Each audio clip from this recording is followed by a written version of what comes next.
భారతదేశానికి గొప్ప చరిత్ర ఉంది. ఎందరో మహానుభావులు పుట్టిన నేల ఇది. బ్రిటిషర్ల నుంచి దేశానికి స్వాతంత్ర్యం తేవాలని పోరాడి ఎంతో మంది అమరులయ్యారు. అయితే భారత్కు స్వాతంత్ర్యం వచ్చిన తర్వాత ఇక్కడ వారి జ్ఞాపకాలు ఇంకా ఉన్నాయి. తమిళనాడు చెన్నై తీరంలో సెయింట్ జార్జ్ ఫోర్ట్ ఉంది. ఇది 1644లో బ్రిటిషర్లు కట్టింది. ఇప్పటికీ ఇది చెక్కు చెదరకుండా దృఢంగా ఉంది. అంతేకాదు, రాష్ట్ర ప్రభుత్వం ఇక్కడి నుంచే కార్యకలాపాలు కొనసాగిస్తోంది. ఈ ఫోర్ట్లో అద్భుతమైన మ్యూజియంలో బ్రిటిషర్ల నాటి వస్తువులు భద్రంగా ఉన్నాయి. ఫోర్ట్ సెయింట్ జార్జ్లో సెయింట్ జార్జ్ మ్యూజియం కూడా ఉంది. ఆ మ్యూజియం మొత్తం 3 ఫ్లోర్లు ఉంటాయి. గ్రౌండ్ ఫ్లోర్లో బ్రిటిష్ మిలిటరీ వారు ఉపయోగించినటువంటి ఆర్మర్స్, స్వార్డ్స్, ఫిరంగులు మొదలైనవన్నీ కూడా మనం చూడొచ్చు. వారి యూనిఫామ్స్ కూడా భద్రపరిచారు. ఇక సెకండ్ ఫ్లోర్లో బ్రిటిష్ కాలం నాటి నాణేలు, అలాగే బ్రిటిష్ గవర్నర్స్ యొక్క ఆయిల్ పెయింటింగ్స్ కూడా మనం చూడొచ్చు.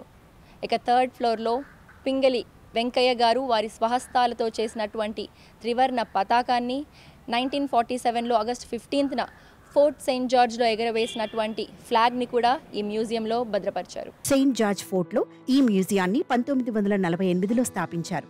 దీన్ని బ్రిటిష్ ఈస్ట్ ఇండియా కంపెనీ వారు నిర్మించారు. ఈ మ్యూజియం బ్రిటిష్ కాలం నాటి చరిత్రను తెలుపుతోంది. 3 అంతస్తుల్లో మ్యూజియాన్ని విభజించి వివిధ వస్తువులను ప్రదర్శిస్తున్నారు అధికారులు.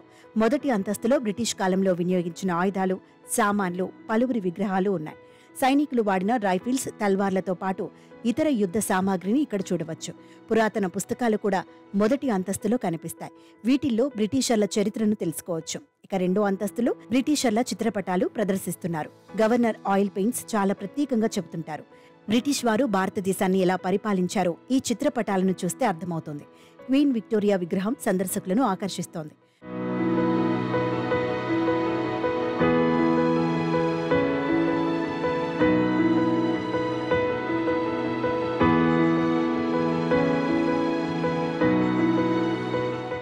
అయితే మ్యూజియం 3వ అంతస్తులో ప్రత్యేక జాతీయ పతాకం ఉంటుంది.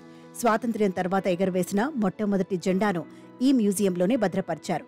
1974 ఆగస్టు 15న తొలి స్వాతంత్ర్యం సందర్భంగా సెయింట్ జార్జ్ ఫోర్ట్లో ఎగరవేసిన ఈ పతాకాన్ని ప్రభుత్వం కాపాడుతూ వస్తోంది. గాలి కూడా వెళ్లని చెక్క గ్లాస్తో చేసిన పెట్టెలో ఉంచారు. తేమను నియంత్రిస్తున్నారు. జెండా చెక్కు చెదరకుండా ఉండేలా చూస్తున్నారు. ఎప్పుడూ తగినంత ఉష్ణోగ్రత ఉండేలా రూంలో ఏసీలను నిర్వహిస్తున్నారు. జెండా వద్దకు సందర్శకులు వచ్చినప్పుడు మాత్రమే లైట్లు వెలిగేలా ఏర్పాట్లు చేశారు. 12 అడుగులున్న 3 రంగుల జెండా భారతీయులందరికీ ఎంతో ప్రత్యేకం. ఈ కోరమండల తీరంలో ఈ చెన్నై మహానగరం ఉంది. ఇది సముద్రానికి ఆనుకొని ఉన్న ఒక సువిశాలమైన పురాతనమైన భవనం ఇది. ఇక దీంట్లో ఆనాటి యొక్క బ్రిటిష్ వారి యొక్క కళా నైపుణ్యము, శిల్పకళా నైపుణ్యము, భవన నిర్మాణ శైలిని మనం గమనించవచ్చును. ఇది ఒక విలక్షణమైన శైలిలో నిర్మించబడిన అతి పురాతనమైన భవనం. ఇందులోనే మన ఒక సంగ్రహణ మ్యూజియం, ఒక మ్యూజియాన్ని మనం చూడవచ్చు. ఆ మ్యూజియం వచ్చి 3 అంతస్తుల భవనంలో ఉన్నది.